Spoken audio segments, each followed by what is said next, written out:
तो अपनी सूंड से जब उस सरोवर में कमल खिले हुए थे, उस कमल को तोड़कर मतलब प्रभु की ओर पुकार लगाई कि हे जगन्नाथ, हे जगदीश्वर, हे परमेश्वर, हे तारणहार, मैं आपको पुकारता हूँ, मेरी रक्षा कीजिए।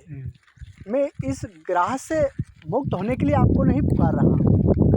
वास्तव में ये संसार सागर ही समुद्र है। संसार सागर इस समुद्र में ये ग्राह के रूप में ही मानो नाना प्रकार के संबंध है, रिश्ते नाते जो मनुष्य को जकड़े हुए हैं। मैं उन रिश्ते नाते संबंध रूपी ग्राह से जकड़ा हुआ हूँ। संसार सागर में डूबना चाहते हैं, मुझे त्राण दिलाओ, हे माधव, मुझे बंधन से मुक्त करो, इस माया मोह रूपी ग्राह से बंधन से मुक्त करो। और इस प्रकार जब गजराज ने आह्वान किया तो फिर भगवान अर्जुन गरुड़ पर आए। तो केव भाव है कि आर्त भक्त अनेक हुए, लेकिन जो गजराज को जो उदाहरण है प्रसिद्ध है। और जब आर्त होते हुए भी गजराज के समान ही भाव, गजराज जब संकट में पड़े हो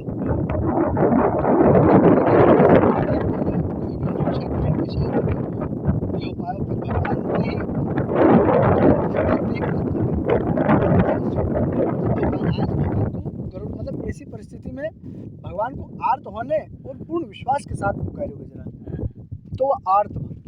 दूसरे अर्थार्थी जो अर्थ के लिए भगवान को जो है यजन करे, मतलब जैसे देवतान की आराधना करना भी भगवान की आराधना करना जैसे है। बहुत से जो है अर्थ के लिए भगवान की आराधना करे।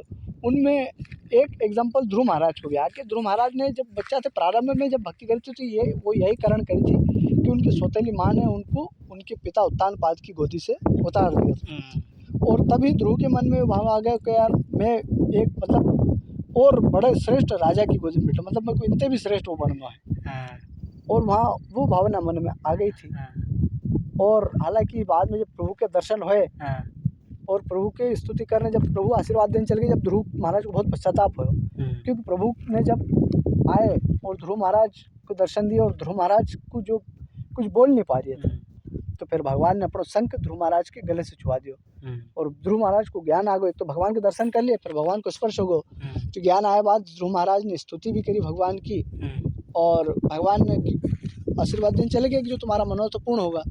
वो तो चले गए, लेकिन जब ध्रुव महाराज को मन परिवर्तन होगा, अरे ये क्या हुआ, क्योंकि भगवान के दर्शन थे, फिर मन परिवर्तन होगा कि अरे यार मैंने कई प्राप्त करो कास्ते भगवान तो करो, प्रभु की भक्ति प्राप्त मांगनी थी, प्रभु को ही मांग लेना तो मेरी ऐसी क्यों बुद्धि हो गई। बाद में ध्रुव महाराज को विचार आया, लेकिन प्रारंभ में उन्होंने अर्थ के लिए ही भगवान की जो है आराधना कर दी, ऐसा माने जाए, लेकिन वो इतना रूप में नहीं, लेकिन करी। ये है सच्चे भक्त भगवान। फिर जिज्ञासु रहे, जिज्ञासु भक्त अनेक है, जिज्ञासा कि प्रभु कौन है, कहाँ है, कैसे रहते हैं, उन्हें जानना चाहिए। यावश भक्ति करे वो जिज्ञासु हो गए। और ज्ञानी भक्त मतलब जाने सब कुछ जान दियो है, सब कुछ जानने के पश्चात जो प्रभु को समर्पित हो गया वह रहे ज्ञानी भक्त, है ना, समझ रहे हो। हरि बोल, हरि बोल। तो प्रभु के ये 4 प्रकार के भक्त जो है भजन करे, प्रभु ऐसे स्वीकार करे। ये 4 प्रकार के भक्त जो है भक्ति योग के अंदर 4 प्रकार की जो है भक्त माने गए, कैटेगरी मानी गई है, समझ रहे। लेकिन ये भी सच्चे होने चाहिए। आर्त भक्त में द्रौपदी जी भी आवे, उन्होंने भी भगवान के जो है वो उनकी भी सेम गजराज जैसी स्थिति हुई है कि एक तरफ दुर्योधन और कर्ण की सम्मति 10,000 हाथी को बल वालो दुशासन द्रौपदी की साड़ी खींच रहे हो 5 मीटर की लेग, और वहाँ द्रौपदी को अभिमान है कि भाई मेरा भीम जैसो बलवान पति है जो वो भी 10,000 हाथी को बराबर बल रखे, और अर्जुन जैसो धनुर्धर कोई भी नहीं है, अर्जुन के मुकाबले कौन धनुर्धर हो सके है। और युधिष्ठिर साक्षात धर्मराज को उतार, ये सब है। और नकुल सहदेव इतने बलवान, इनके होते हुए मेरे कौन अपमान कई कर सके। लेकिन जब वहाँ उनकी साड़ी खींची जा रही थी दुशासन के द्वारा, तब वहाँ देखियो कि चल ये मेरे पति रक्षा करेंगे, लेकिन वो कुछ नहीं कर पाए, हम समर्थ हो गए। धनुर्धारी अर्जुन असमर्थ, बलवान भीम असमर्थ, धर्मराज के अवतार युधिष्ठिर असमर्थ, और महान तलवारबाज नकुल और सहदेव असमर्थ। तो द्रौपदी ने देखियो कि ये सब असमर्थ हो गए, फिर उन्होंने क्यों, चलो पितामह गंगा के पुत्र हैं, पवित्र है गंगा माता, पवित्र गंगा माता के पुत्र हैं पितामह, ये शायद रोकेंगे अनर्थ होते हुए, लेकिन वे भी असमर्थ। बृहस्पति जी ज्ञानी के अवतार द्रोणाचार्य, वे भी वहीं सभा मौजूद, वे भी असमर्थ। जब सब कोई भी द्रौपदी की रक्षा में समर्थ नहीं हो तो समझ गई कि निर्बल के बल रहा। मतलब ऐसी भी स्थिति आ जावे है। हाँ, ऐसी स्थिति आई गई नहीं अब देख लो ना। तो वही फिर द्रौपदी ने भी वैसे ही भगवान पे टेर लगाई जैसे गजराज ने लगाई थी। द्रौपदी भी ऐसे आर्त संकट में थी और जब भगवान से टेर लगाई और फिर भगवान ने आन उनको वस्त्र बढ़ाया कि नहीं बढ़ाया।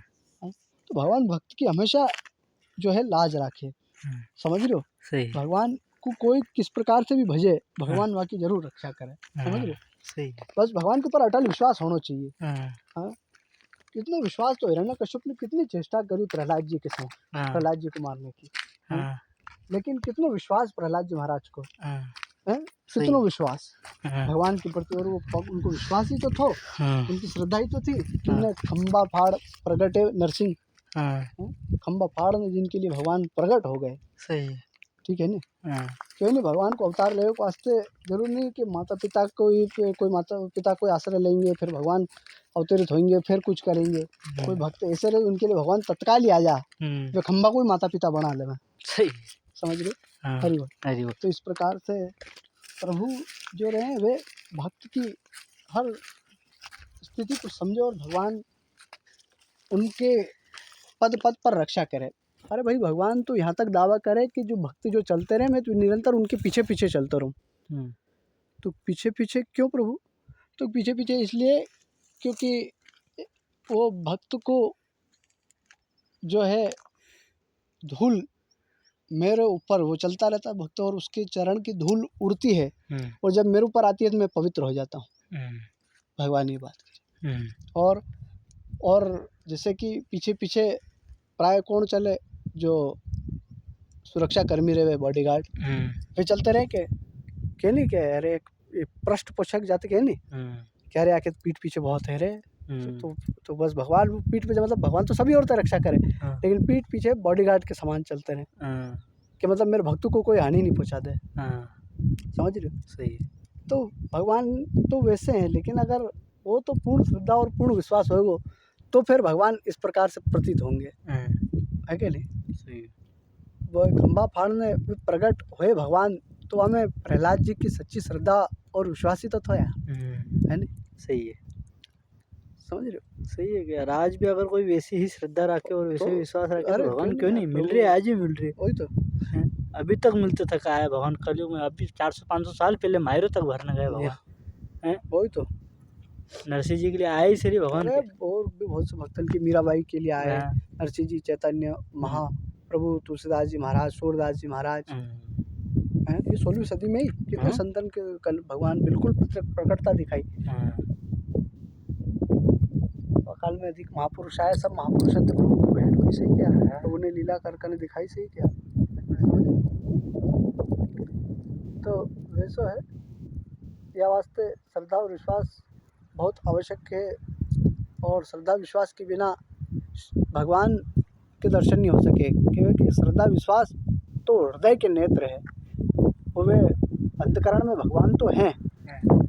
क्यों नहीं कि हम अंतकरण में मौजूद है परमात्मा, हृदय तिष्ठति अर्जुन, तो अंतकरण में रहे वाले परमात्मा को हम क्यों नहीं देख पा। तो क्या है कि यार जो है वो देखने के लिए नेत्र होने चाहिए। कोई चीज़ है वो है तो देखने के लिए नेत्र होने चाहिए, तो हमारे हृदय में भी नेत्र होने चाहिए, तब हृदय तिष्ठति अर्जुन, जो वो परमात्मा है उनको हम देख पाएंगे। और वो हृदय में जो नेत्र हैं वही श्रद्धा और विश्वास के नेत्र हैं, समझ लो। सही है। श्रद्धा और विश्वास के जब नेत्र होंगे तो हम उन अंतकरण में स्थित परमात्मा को देख पाएंगे। यदि अगर हमारे अंदर श्रद्धा और विश्वास ही नहीं है और हम चाहेंगे परमात्मा को देखें तो कैसे देखेंगे। आंधो कोई दावा करे कि मैं सूर्य को देखूंगा तो कितने प्रयास करे थोड़ी देख पाए, ठीक है। नेत्रवाणी देख सके क्या, वैसे ही जब श्रद्धा और विश्वास के नेत्र होंगे तो ही तो हम परमात्मा को देख पाएंगे। वैसी बात। हरि बोल। हमारे ऊपर एक तो संशय को पर्दा डाले हुआ है, एक तो भगवान की घोर माया के दो कारण व्याप्त है, ऊपर से संशय को पर्दा डाले हो क्यों जाड़ो है, माया को पर्दा, संशय को पर्दा, और फिर हम कह रहे भगवान है ही नहीं। अरे भगवान तो है, पहले तुम अपनो ये पर्दा तो हटाओ, है नहीं? वो है ना भजन कि कई राम आज भी हैं उनके जलवे, राम आज भी हैं उनके जलवे, हर कोई देख सकता नहीं है, अपनी आँखों पे पर्दा डला है, सबकी आँखों पे पर्दा डला है, उनके चेहरे पे पर्दा नहीं है। मतलब कि भगवान के चेहरे पर्दा नहीं है, क्योंकि भगवान नहीं दिख रहे हो, मतलब भगवान नहीं दिख रहे हो तो भगवान के चेहरे पे पर्दा नहीं है, हमारी ही आंखों पे पर्दा डाले थे क्यों माया को। भगवान के नहीं, हरि तो सर्वत्र व्याप्त है, सबके हरि सर्वत्र व्याप्त है, लेकिन दिखाई तो दे ही नहीं। अरे भाई दिखाई कैसे देगा, आपके आंखों पे पर्दा डाले थे, तो आंखों पे पर्दा, अरे हाँ हृदय की आंखों पे, अंतकरण की आंखों पे पर्दा डाले थे क्यों, ठीक है। और जब वह अंतकरण की आंखों पे पर्दा हट जाएगा और जब श्रद्धा विश्वास के नेत्र खुल जाएंगे तो फिर अंतकरण में व्याप्त परमात्मा आपको दिखाई देगा। समझ रहे हो? सही। हरि बोल, हरि बोल। तो इसलिए जो है प्रभु को देखने के जो नेत्र हैं वे श्रद्धा और विश्वास ही है। समझ रहे? और श्रद्धा और विश्वास की इतनी बात क्यों कही गई? क्योंकि पहली बात तो है कि प्रभु के दर्शन जो भी होंगे वो श्रद्धा विश्वास के द्वारा। श्रद्धा और विश्वास कब करे जा, तो श्रद्धा और विश्वास जो रहे वो तो श्रवण के माध्यम से ही हो। भाई कोई की बात में हम श्रद्धा करेंगे और कोई बात पे विश्वास करेंगे तो श्रद्धा विश्वास पहले होंगे, भगवान के दर्शन बाद में होंगे। भगवान को तो हर कोई देख ही नहीं डायरेक्ट, तो कोई कहे यार मैं देखूँ तो ही मानूँ, ऐसा नहीं है। और श्रद्धा और विश्वास तो कानन तो सुनना ही करना पड़ेगा नहीं। भाई कानन तो हम जब संत महात्मा को जार कथा सुनेंगे, अब हमको डायरेक्ट तो देख नहीं रहे भगवान को, तो ही तो श्रद्धा विश्वास। तो श्रद्धा विश्वास होना मतलब कानन तो सुन रहे हैं, और वह कानन के सुनने में ही तो विश्वास है और श्रद्धा है। हम आँख तो नहीं देख रही भगवान को, ऐसा ही है कि भगवान को देखने के लिए पहले श्रद्धा विश्वास होंगे और फिर भगवान के दर्शन होंगे। समझ रहे हो? कि भगवान के तो सर्वत्र है, लेकिन पहले उनको देखो कि नेत्र तो प्राप्त करो, और वे नेत्र ही मानो श्रद्धा और विश्वास है। हरि बोल, है ना? हरि बोल, हरि बोल।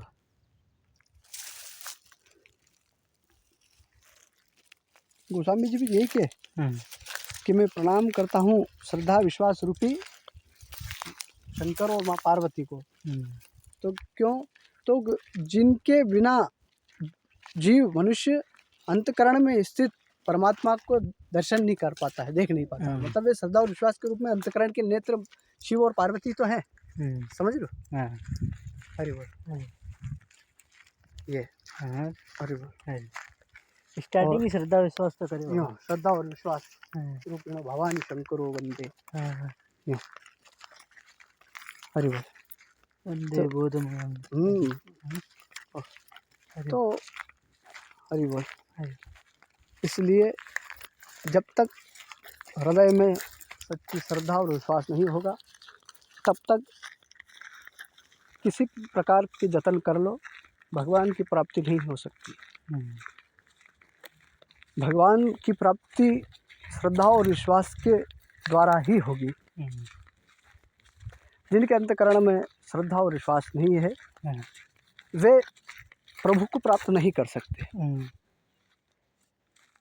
और श्रद्धा और विश्वास की जागृति कब होगी?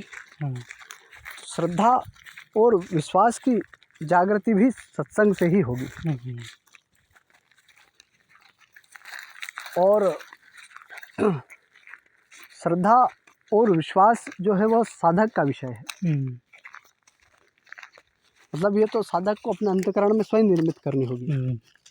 समझ रहे हो? कृपा तो भगवान की रहेगी, हम्म, समझ रहे हो? कृपा भगवान की ही मान्य होगी, लेकिन विश्वास तो अपने अंतकरण में स्वयं को रखो होगा, हाँ समझ रहे हो? वो क्या नहीं व्यक्ति का कहीं नहीं हो चल जा, सही पर विश्वास श्रद्धा और विश्वास तो होने ही चाहिए। वो सुग्रीव का कहीं भी नहीं था, हाँ ठीक है जी, बहुत सी कमियां थी, पर एक ही थे कि श्रद्धा और विश्वास, हाँ समझ रहे हो? सही हनुमान जी मतलब विश्वास के प्रतीक है, हाँ ठीक है नी? सही खुद की आंखों से धोखो खा गए, भगवान को नहीं पहचान पाए, भगवान के प्रति डाउट होना कैसी बात है, संशय वाली बात है क्या? हाँ भगवान के प्रति या संशय नहीं तो ही माँ सती के संग कितना बड़ा उत्पाद करा दियो। हाँ तो सुग्रीव को संशय हो सही है, और दोनों की राशि भी एक ही है, सुग्रीव सही है और सती में हाँ सुग्रीव और सती दोनों की राशि भी एक ही है। हाँ तो शबरी और शूर्पणखा की भी राशि है, पर क्या हम पहले शबरी और शूर्पणखा के विषय में बता ही चुके होंगे। जैसे कि राम रावण की राशि एक ही है, पर बहुत भेद है दोनों। तो सती और सुग्रीव की राशि भी एक ही है, और सती को भी संशय हो भगवान के प्रति, लेकिन महादेव की बात नहीं मानी, महादेव ने जो सुन बताया नहीं मानी, ठीक है। और सुग्रीव को भी संशय हो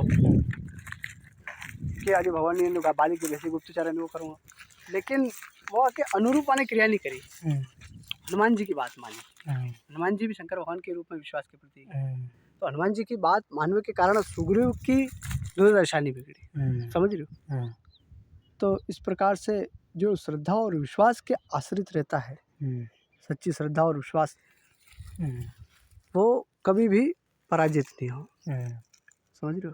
माया के द्वारा पराजय जगत में हो वाली जय पराजय नहीं, असली जय और असली पराजय तो यो है जो माया और जीव के बीच में जो संघर्ष हो रही हो, वहाँ में भगवत कृपा ते कोई जीव माया पे विजय प्राप्त कर लेवे और प्रभु को प्राप्त हो जाए, वही असली विजय रहे, सही वही, समझ रहे हो? ये जगत में जो चल रही हार जीत ये थोड़ी है, असली जय विजय तो वो है जो, और असली योद्धा ही वही है। तो ये तो कबीरदास जी के लोभी भोगी कामी क्रोधी इनसे भक्ति नहीं होए, भक्ति करे कोई शूर माँ जात वर्ण कुल खोए, समझ रहे हो ना? सही। तो शूरमा के में भी भक्त रहे वो शूरमा रहे, क्योंकि ये काम क्रोध लोभ मोह इन सब के ऊपर जो विजय प्राप्त कर ले वो तो शूरमा ही हो सकेगा। सही बात तो बड़ा और कौन शूरमा, कबीरदास जी तो यही कह रहे असली शूरमा तो वो है। भले यूँ कोई वीर के तो रहे, कोई 10 जानन को 20 जानन को 50 जानन को 1000 जानन को मार दे, बातें कोई वीर के तो के, लेकिन वास्तविक में तो वीर या शूर वही है, वीर महावीर तो बड़े है सुरमा। तो इस प्रकार से जो है श्रद्धा विश्वास को आश्रय लेके और निरंतर भगवान के ही भरोसे रहकर, भगवान के आश्रित, जैसे कि भगवान क्यों नहीं नवम सरल सब छल बल ही ना हरि भरोस यह हर्ष नहीं ना, भगवान यही के 9 प्रकार की भक्ति हुई है कि सब छल बल सब छोड़ दो और सरलता पूर्वक, और हरि भरोस मतलब मेरे भरोस भगवान के लिए, कि हरि का भरोसा हमको कह रहे हरि का भरोसा, या भाई कह रही मेरे भरोसे, सबरी माता कह रही मेरे भरोसे, और हमारे लिए कि भाई हाँ हम हरि के भरोसे, हरि भरोसे ही हर्ष नहीं ना, प्रभु के भरोसे रहना, और ही हमें ये मतलब हृदय में ना हर्ष रहना ना विषाद, हीन मतलब हीनता विषाद एक ही बात पर्यायवाची, हरि भरोसा ही हर्ष ना हीना, हरि के भरोसे रहना और हृदय में ना तो हर्ष आन देना ना हीनता आन दी, जो हर्ष विषाद से रहित रहे वो सम के में, जो हर्षित रहे वो दुखी भी जरूर होगा, और जो दुखी है वो हर्षित भी होगा, लेकिन जो सम रहे वो ना तो हर्षित रहोगे ना दुखी रहोगे, समझ रहे? तो वैसे भक्त जो रहे वो विवेकवान रहे, वो संतुलनवान रहे, या वास्ते भगवान ये 90 प्रकार की भक्ति में जो है हर्ष विषाद में सम रहे वाले को अधिक महत्व देवे। हरि बोल, ठीक है चलो।